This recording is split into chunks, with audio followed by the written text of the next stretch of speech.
जय अर्जक साथियों, आपने अभी तक व्रत तो करती महिलाओं को देखा होगा, लेकिन व्रत की शर्तें क्या हैं और यदि व्रत की शर्तों का पालन नहीं होता है तो उन्हें कौन सा दंड भोगना पड़ेगा,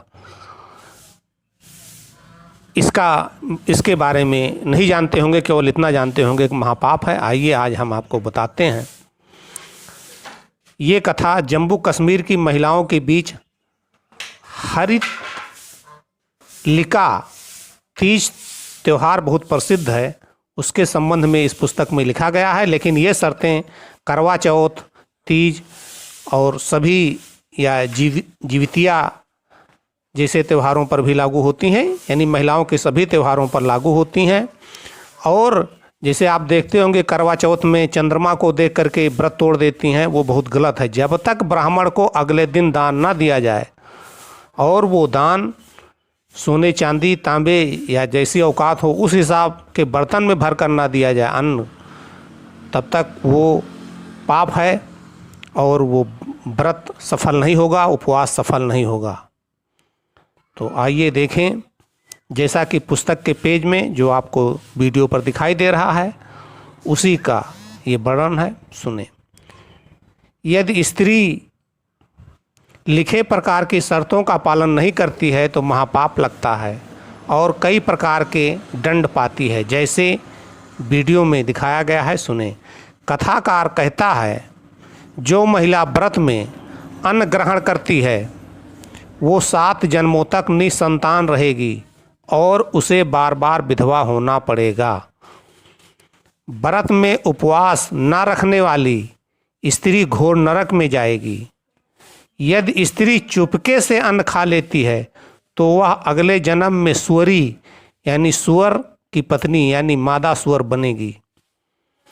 व्रत में फल खाने से बंदरिया, पानी पीने से जोंक, दूध पीने से नागिन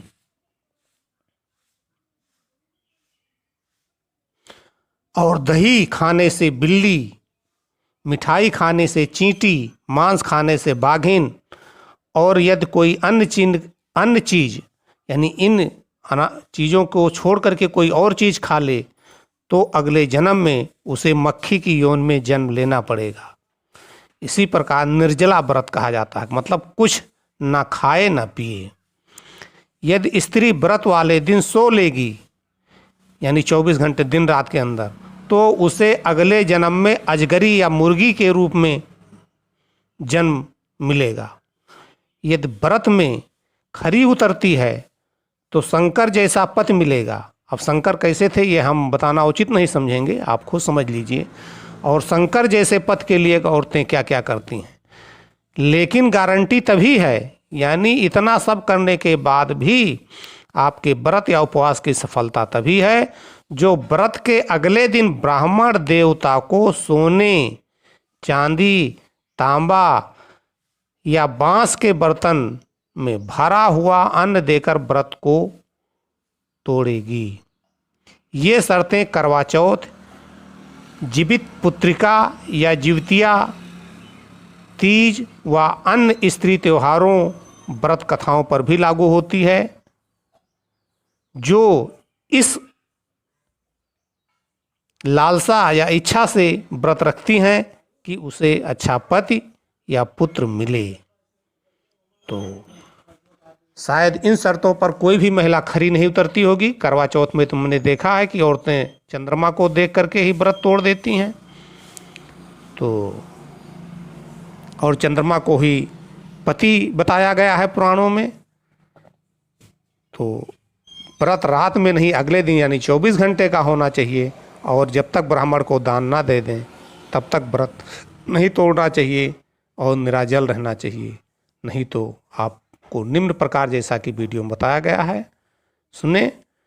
और ये सब विज्ञान की दृष्टि से तो कतई भी सही नहीं है और अर्जक भी पुनर्जन्म को नहीं मानता है, इसलिए वो ये भी नहीं मानता कि अगले जन्म में कोई कुछ मिलेगा।